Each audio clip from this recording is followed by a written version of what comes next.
हंसी और करेगी तुम्हारा।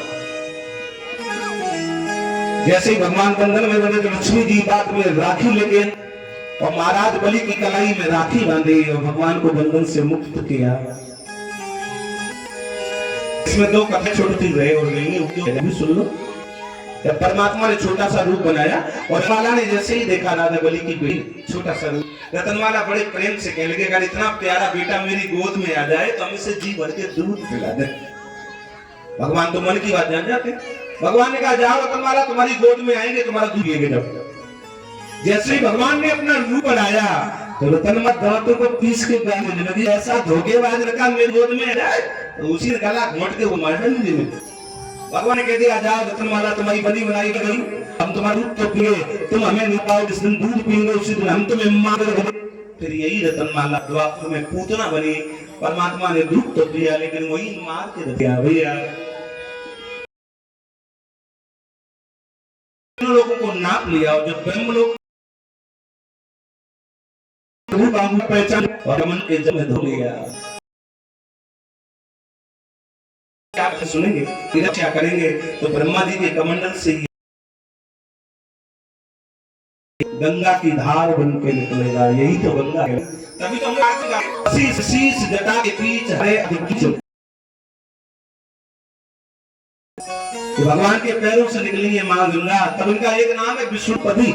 भगवान भोलेनाथ की जटाओं में समा गई तो एक नाम पड़ा जटा शंकरी, तो एक नाम पड़ा गंगी। सारे संसार में भ्रमण किया है, नाम पड़ा गंगा। गंगा का मतलब होता है जिसने गमन किया है, मतलब जो भूमि है उसको गंगा कहते हैं। और जहां गंगा जाके पश्चिम बंगाल में गिरी अरब सागर में, तो वहां एक नदी और है वो निकली भारत से ही है लेकिन फिर चली गई चाइना में, पाकिस्तान में, और जो वो गिर आकर के अरब सागर में बंगाल की खाड़ी में, तो वहां गंगा की धारा में मिल गई वो नदी।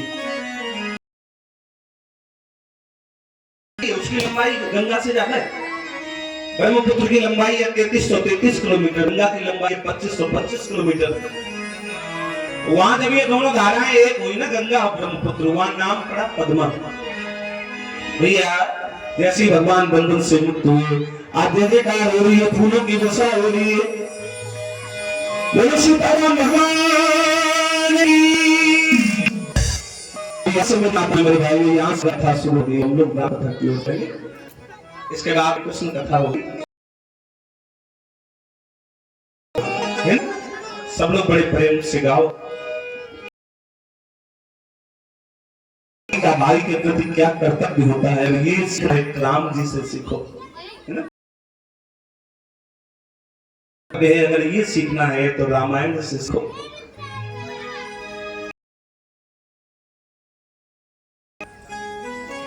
एक बार सब लोग राम जी को लाइए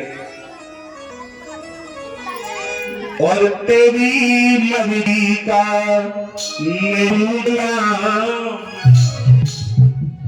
मेरे अलवेले राम, मेरे मतवाले राम।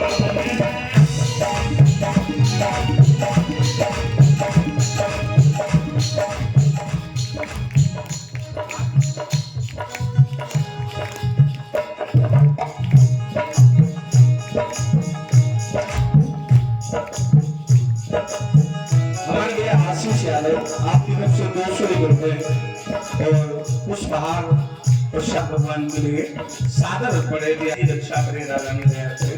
हम भैया के उज्जवल भविष्य की कामना करते हैं। एक बार सब लोग ताली बजाओ।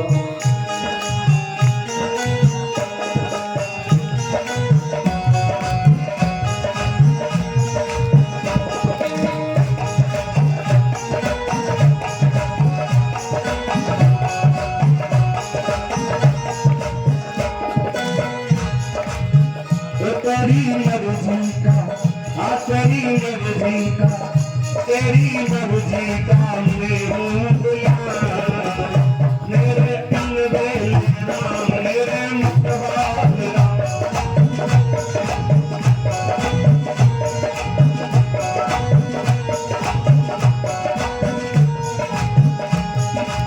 अलवेले राम, मेरे मतवाले राम, अलवेले राम।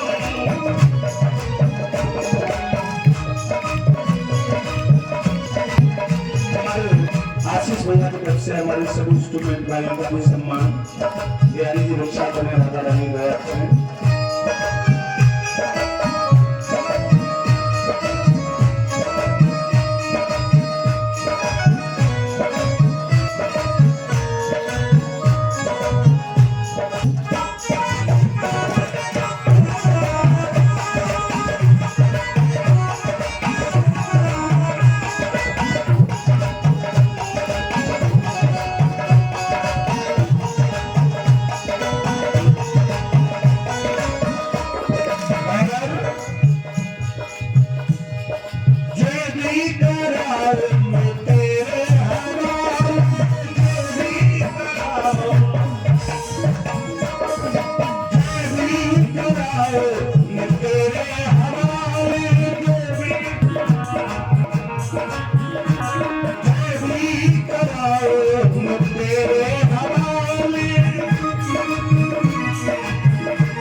देखो मेरी माताओं बोलो मेरे भाइयों, राम और कृष्ण में कोई अंतर नहीं, बिल्कुल एक ही है। हाँ, एक राम जी की तुम छोटी सी पीतल की मूर्ति लाना है ना, और एक लाना कन्हैया की, और दोनों मूर्तियों के संग हटा देना, उनकी बंसी हटा देना, राम जी का धनुष हटा देना, फिर आप बता नहीं सकते कि कौन राम है और कौन श्याम। अंतर नहीं है ना। हाँ, एक छोटा सा अंतर है। क्या? राम कृष्ण एक ही अंतर नहीं निवेश, एक के नैन गंभीर है और एक के चपल विशेष। इतना अंतर है। हमारे राम जी बहुत गंभीर है, सीरियस है, और परमात्मा श्री कृष्ण बहुत नटखट है, बहुत नटखट। एक कथा मैंने पढ़ी थी बड़ी प्यारी। एक बार कौशल्या मैया ने सोचा कि चलो यशोदा के घर चलें, और यशोदा मैया ने सोचा चलो कौशल्या के घर चलें। दोनों माताएं चली मिलने एक दूसरे से। कौशल्या ने राम जी को गोद में लिया और यशोदा मैया ने कन्हैया को गोद में लिया। दोनों एक दूसरे के घर जाने लगी, दोनों रास्ते में मिल गए। कौशल्या मैया बोली यदा तुम्हारे घर आ रही, यशोदा बोली कौशल्या मैं तुम्हारे घर आ रही।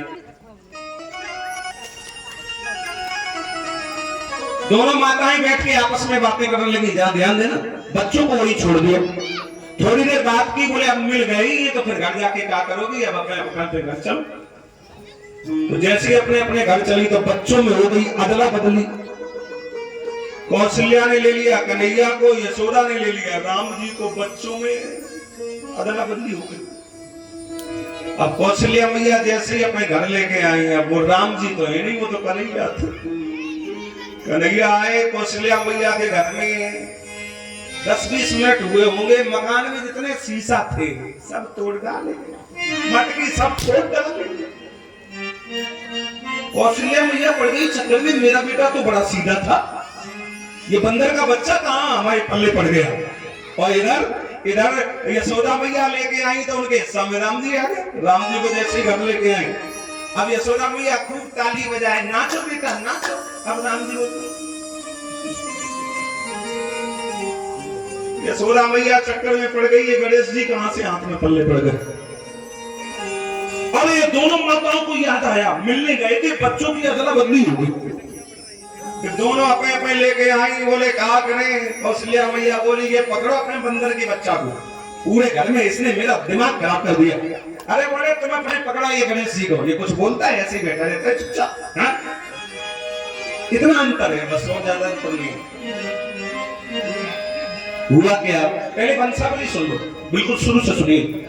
जब धरती पे कुछ नहीं था तो चारों तरफ जल ही जल था, पानी पानी भरा था। सबसे पहले एकाक्षरी ब्रह्म ओम, निराकार ब्रह्म ओम। जब निराकार ने अपने आप को साकार में बदला तो सबसे पहले विष्णु भगवान की नाभि से कमल, कमल से ब्रह्मा, और ब्रह्मा जी ने सबसे पहले अपने मन से 4 मानसी पुत्र पैदा किए, सनत, सनंदन, सनातन और सनत कुमार। ये चारों संत हो गए, महात्मा हो गए। इसके बाद ब्रह्मा जी ने अपनी धरती से भोलेनाथ को प्रकट किया। फिर ब्रह्मा जी ने अपने शरीर से 10 बालकों को पैदा किया। इनमें जो भुजाओं से पैदा किए हैं, इन बालक का नाम है कश्यप ऋषि। मैंने कल भी आपको बताया था, है ना। भागवत जी की कोई भी कथा चलेगी तो यहीं से चलेगी, ये भूमिका है, रूपरेखा है। कश्यप ऋषि के 13 रानियां, जो अदिति नाम की मैया है उससे एक बेटा हुआ है, इसका नाम है सूर्य। सूर्य पैदा हुए अदिति से, सूर्य से ये वंश चला है तो वंश का नाम पड़ गया सूर्य वंश, है ना। जब सूर्य का वंश आगे चला तब शक्ति नाम का बेटा पैदा हुआ। जब शक्ति का वंश आगे चला तब युवनाश पैदा हुए। जब युवनाश का वंश आगे चला तब मानधाता पैदा हुए। जब मानधाता का वंश आगे चला तब अम्बरीश पैदा हुए। ये वही अम्बरीश है जो एकादशी का व्रत करते थे। आज भी मेरी कुछ माताएं, मेरे कुछ भाई लोग एकादशी का व्रत करते हैं। बड़ा कठिन होता है, पानी भी नहीं पिया जाता। हाँ, कुछ लोग देख देख के करने लगते हैं तो 11-12 बजे तक तो रह लेते हैं, फिर कहते हैं जय हो बस।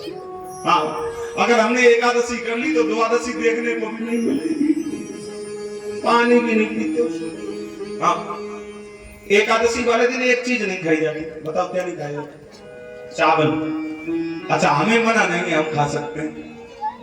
हाँ, पूछो क्यों? आप लोग कभी पुरी गए हो उड़ीसा, तो पुरी में जगन्नाथ जी भगवान का मंदिर है। वहां पे 300 दिन चावलों का भोग लगता है। अब ध्यान दें, एक बार वहीं के एक भक्त ने एकादशी वाले दिन चावल चढ़ा दिए। रोज चढ़ते हैं चावल बना के बढ़िया। हाँ, बहुत बहुत सुंदर लगते हैं वो, खाने में बहुत अच्छा। जब उस भक्त ने चावल चढ़ा दिया तो एकादशी मैया उससे रूठ गई, नाराज हो गई, क्रोधित हो गई। एकादशी मैया ने उस भक्त को बीमार कर दिया। जब वो मरने लगा तो जगन्नाथ जी के पैरों में गिर पड़ा, बोले प्रभु हमने आपको चावल चढ़ाए थे, एकादशी ने हमें परेशान कर दिया, मैं मरने वाला हूँ, मुझे बचा लो। भगवान ने उस भक्त को तो सही कर दिया जगन्नाथ जी ने, और एकादशी को लिया अपने मंदिर के दरवाजे पे उल्टा लटका दिया और कह दिया आज के बाद जो भक्त मेरा दर्शन कर लेगा वो एकादशी वाले दिन खूब चावल खाए, कोई मना नहीं है। तो हम तो 10 दिन रुके थे वहां पिछली साल जनवरी में भैया।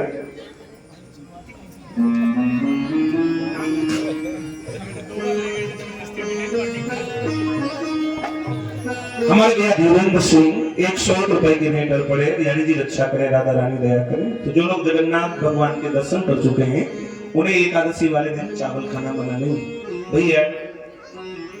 जब अम्बरीश का वंश आगे चला तब महाराज मनु नाम का एक पुत्र पैदा हुआ। जब इन मनु का वंश आगे चला तब शुद्धुम्न पैदा हुए। जब शुद्धुम्न का वंश आगे चला तब शर्याक पैदा हुए। हमारी छोटी बहन अंकिता 101 रुपए के रेटर पड़े। ध्यान जी रक्षा करे, राधा रानी दया करें भैया। जब सुदुम्न का वंश आगे चला तब त्रिवंदन नाम के राजा पैदा हुए। जब त्रिवंदन का वंश आगे चला तब सत्यवत के हरिश्चंद्र के रोहित के चंप के सुदेव के बरत के बाहुक के मारा सगर के 60,000 पुत्र पैदा हुए। प्रसाद ले लेना।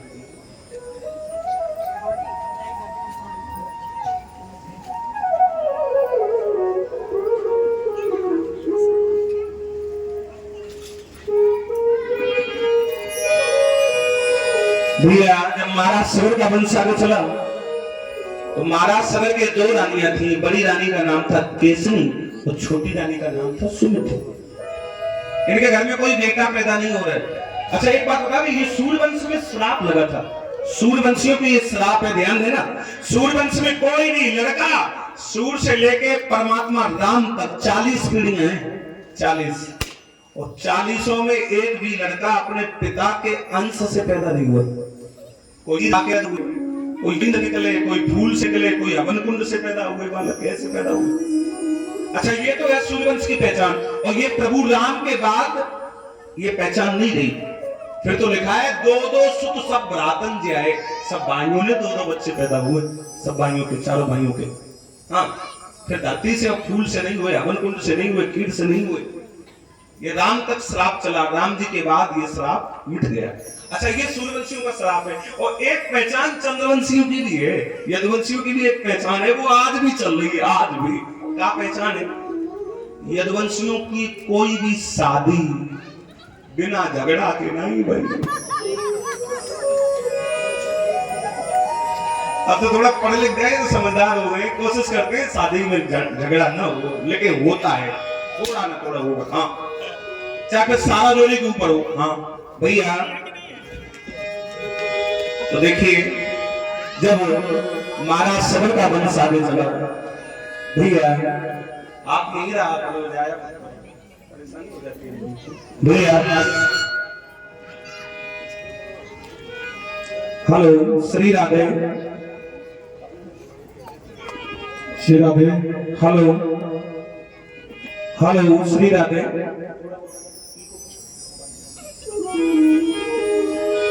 हेलो श्री राधे भैया। देखो जब महाराज सगर का वंश आगे चला तो इनके एक रानी के 60,000 पुत्र हुए, एक रानी के एक बेटा हुआ। जो एक बेटा है उससे वंश आगे चला, और जो 60,000 पुत्र हैं वो महात्मा कपिल के श्राप से भस्म हो गए। जो एक बेटा था बड़ी रानी से, इसका नाम था असमंजस। श्रीश भैया थोड़ा नीच में ना बांधो, उसमें ना बांधो, पीछे के लोग क्या कहेंगे।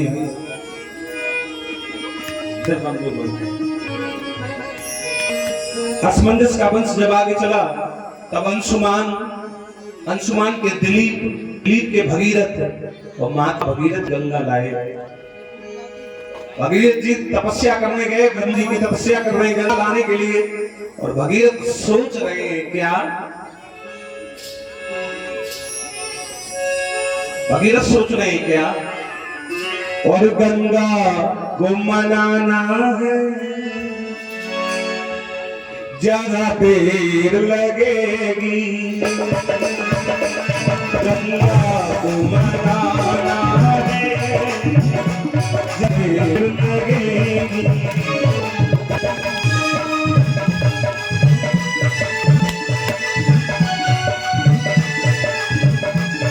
और गंगा को मनाना है, वो जरा देर लगेगी, गंगा को मनाना।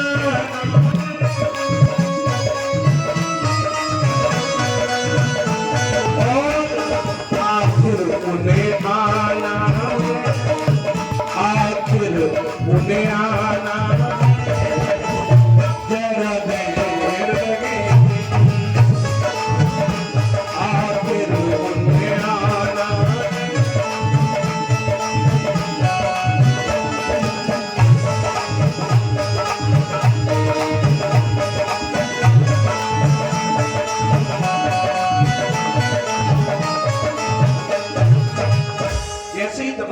भगीरथ जी ने।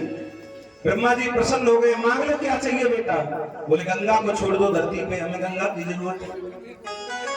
जैसे ही गंगा को छोड़ने चले, गंगा बोली मैं नहीं जाऊंगी, वहां लाखों पापी रहते हैं धरती पे, सब गाय काट के आएंगे, हत्याएं करके आएंगे, मुझ में डुबकी लगाएंगे, अपने पाप मुझे दे जाएंगे, मैं पाप नहीं हो जाऊंगी।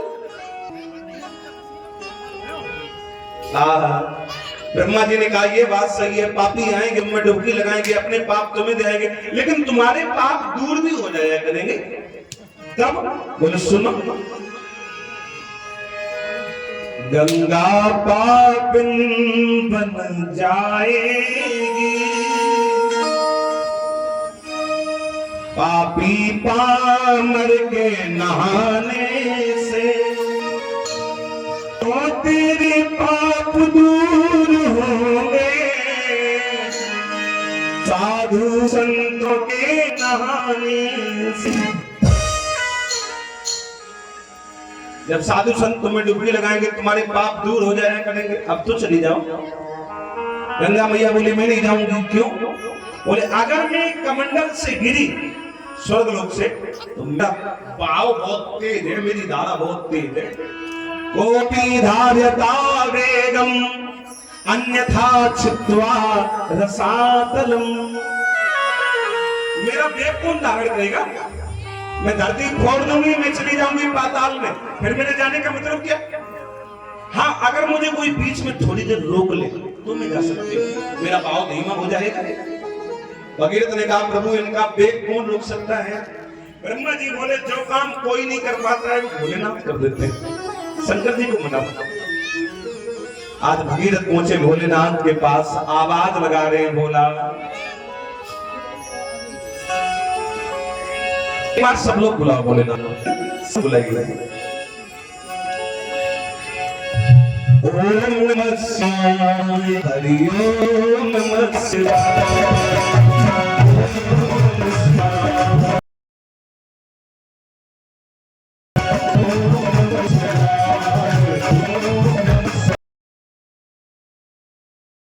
भगवान जगन्नाथ की जितनी इसकी वंदना है, ज्यादा गहरी रात में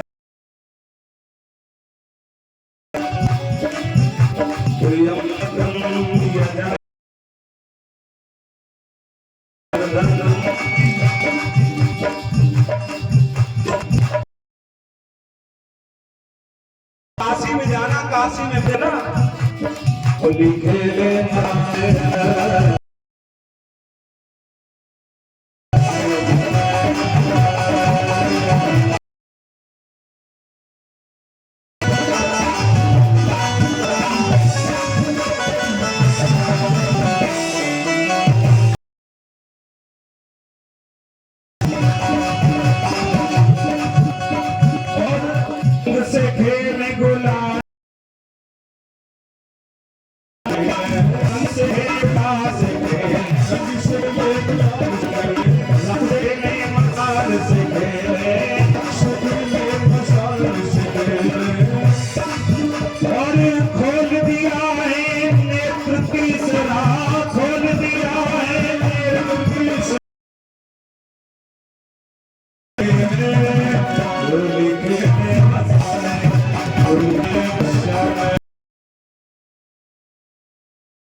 नमामि शमीशान निर्माणरूपं विभुं व्यापकं ब्रह्मवीरं स्वरूपं निजमनिगूढं निर्विकल्पं निरीहं चिदाभासभास्वते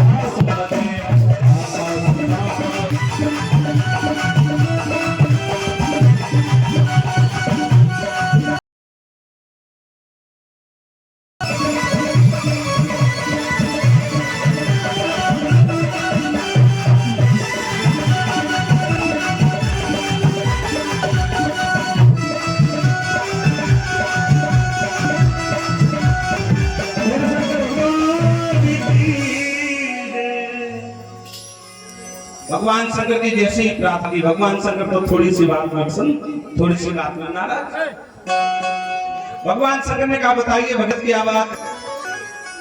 भगीरथ बोले प्रभु हमने गंगा को मनाया था, अब वो आ नहीं रही, कह रही मेरा कोई वेग धारण नहीं कर पाएगा, मेरी कोई धारा नहीं रोक पाएगा। शंकर जी बोले कि मैं भी नहीं रोक पाऊंगा। बोले कहो रोक पाओ, कहो ना रोक पाओ। तो शंकर जी को क्रोध आ गया, अब शंकर जी को गुस्सा आ गया। शंकर जी खड़े हो गए कैलाश पर्वत पे, कह दिया गंगा अब कोई कमी मत छोड़ना, जितनी ताकत हो प्रबल वेग से आ जाओ, आ तो जाओ, मैं खड़ा हूं तुम्हारा वेग रोकने के लिए, धारा रोकने के लिए। जैसे ही अपनी जटाओं को फैलाया और जैसे ही गंगा धरती पे गिरी भैया, भगवान भोलेनाथ की जटाओं में उलझ गई भैया। जैसी जटाओं में उलझी, गंगा शिव के जटन समानी, एक बरस आ रही है भोला।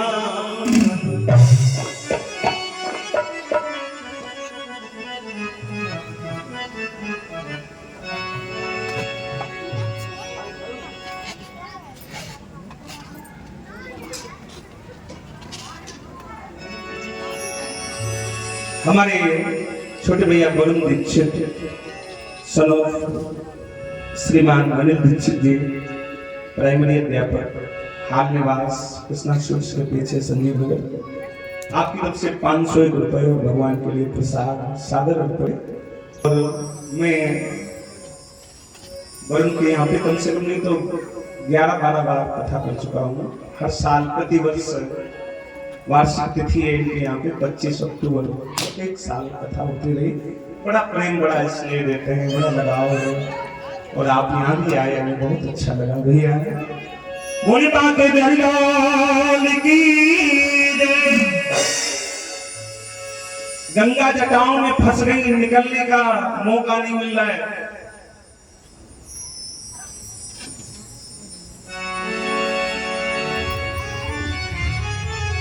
छोटे भैया पार्थ, आपकी तरफ से भी 101 रुपए की भेंट पड़े, बिहारी जी रक्षा करे, राधा रानी।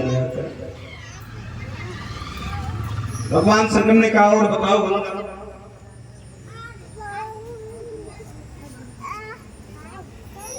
छोटे भैया का नाम 101 रुपए पड़े, बिहारी जी रक्षा करें और पुष्प हार से सम्मान कर रहे हैं। मैं प्रार्थना करूंगा तुम्हारी खूब अच्छी नौकरी लगे, माता पिता की खूब सेवा करो भैया। बोले राधा मैया की। जटाओं में उलझ गई गंगा, जगह नहीं मिल रही कहीं निकलने के लिए, निकल नहीं पा रही। शंकर जी ने कहा और बताओ गंगा रंगबाजी कम हुई कि नहीं हुई? गंगा मैया बोली पहले तो रंगबाजी कम थी, अब रंगबाजी बढ़ गई। क्यों? बोले पहले हम पैदल घूमती थी, अब तो हमें सवारी मिल गई बैठने के लिए, अब तुम सवारी पे बैठे। हाँ, शंकर जी ने कहा और बताओ गंगा। गंगा मैया बोली और बताइए जीजा जी। गंगा जी जीजा जी कह रहे, ऐसे ही नहीं कह रही, लगते हैं। अच्छा, कहने का कारण भी है। गंगा मैया ने सोचा भोलेनाथ है गुस्सा में, और आदमी चाहे कितना गुस्सा में हो, चाहे कितना हो, सही बात है, चाहे कितना नाराज हो आदमी, तो मुझसे जीजा कह दो गुस्सा तो।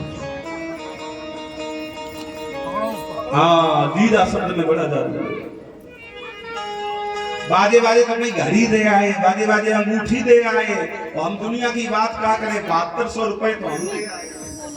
हाँ, एक जगह कथा हो रही थी इटावा में, तो जहाँ भागवत हो रही थी वही बगल में हमारे बड़े भाई के ससुराल थे, तो वो लोग आए सब। उन्होंने कहा जीजा फूफा एक दिन हमारे यहाँ भी जन्मदिन कर लो चल के। हमने कहा चलेंगे। अच्छा, बड़े भैया का हमें फोन आया, बोले अब वहाँ गए हो कथा कहने, तो उनके घर चले जाना, वो लेने आएंगे। हमने कहा ठीक है। एक दिन वो आ गए शाम को गाड़ी लेके, मैंने कहा चलो चलते। हम मैंने ये सोचा काम थी, मैंने सोचा वहाँ छोटे छोटे बच्चे मिलेंगे, मिठाई कहाँ से लूंगा, तो मैंने सोचा चलो ऐसा करते हैं, मिठाई की दुकान तो है नहीं, पैसे रख लेते हैं, बच्चे जितने होंगे छोटे छोटे सबको 100-150 दे देंगे। चढ़ौती वाले पैसों में से हमने 7200 रुपए दिन में डाल दिए कुर्ता की। और जैसे ही वहां पहुंचे तो सब लड़कों ने तो पैर छुए। एक लड़का आया बिल्कुल गले में लिपट गया, बहुत दिनों बाद आया, मैंने भोजन किया, अब जैसे ही पैसे निकालने के लिए जेब में हाथ डाला तो पैसे गायब। हमने कहा चलो, फिर किसी को बताया नहीं, मैंने कहा बताना अच्छा नहीं लगता भैया। तो साहब इस शब्द में बड़ा जादू है। हाँ, भगवान शंकर पड़ गए चक्कर में, ये तो गजब हाल बुरा हो गया। क्या बोले, सड़क तक गिरी और खजूर में अटक गई। अब हमारे पूर्वजों का क्या हो, छोड़ दो ना गंगा को। शंकर जी ने सोचा आगे चल के लाखों पापियों का उद्धार होना है गंगा से, तो छोड़ दो। जैसी गंगा को छोड़ा और जैसी गंगा कल कल करती हुई गई, आगे हिमालय पर्वत बाधा बन के खड़ा है, अवरोध बन के खड़ा है। इसको हटवाओ। इंद्र का हाथी आया, ऐरावत ने हिमालय हटा दिया। आगे चले, आगे जैसे ही चले तो एक महात्मा जाह्नवी ऋषि हवन कर रहे हैं, यज्ञ कर रहे हैं। इन्होंने हवन सामर्थ्य की बात ही गंगा मैया ने पानी में, तो महात्मा जी को क्रोध आ गया। महात्मा जी पूरी गंगा को पी गए। भगीरथ ने पीछे देखा, गंगा है ही नहीं। भगीरथ ने पूछा, स्वामी जी वो गंगा आ रही थी हमारे पीछे पीछे, आपने देखा? महात्मा जी बोले, हमें प्यास लगी थी, हम पी गए। बोले, तुम गंगा ही को पी गए, हमारे पूर्वजों का क्या होगा, हमारे पूर्वों का उद्धार कैसे होगा? जाह्नवी ऋषि ने सोचा लाओ गंगा को छोड़ दें। तो जाह्नवी ऋषि ने अपनी दाहिनी जंघा को चीर के गंगा को निकाल दिया। मुंह से पलटी करके नहीं निकाला, अगर मुंह से पलटी करके निकालते तो गंगा जूठी हो जाती, और जूठे जल से आचमन नहीं हो सकता, संकल्प नहीं हो सकता भैया।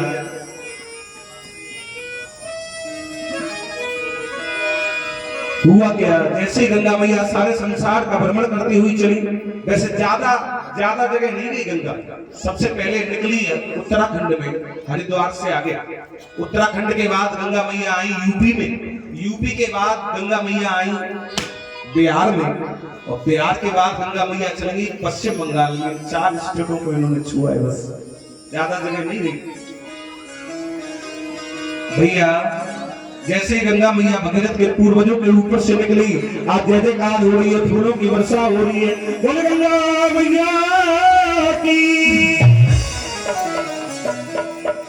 एक बात बता दें, भागवत में लिखा है चाहे कितना बड़े से बड़ा पापी हो, मरते समय एक बार गंगा जी का दर्शन कर ले तो उसका उद्धार। चाहे कितना बड़े से बड़ा पापी हो, एक बार गंगा जल में स्नान कर ले तो उद्धार। चाहे कितना बड़े से बड़ा पापी हो, मरने के बाद उसकी हड्डियां या उसके शरीर की राख गंगा जी में पहुंच जाए तो उद्धार। चाहे कितना बड़े से बड़ा पापी हो, मरते समय एक बूंद गंगा जल मुंह में डाल दो, उद्धार। अब बताना कोई नरक में जा रहा है? कोई जा रहा है? और कहीं के नरक में जा भी रहे होंगे, कानपुर के तो सब स्वर्ग में ही जा रहे हैं। हाँ, तुम्हारे तो बिल्कुल गलत गंगा है।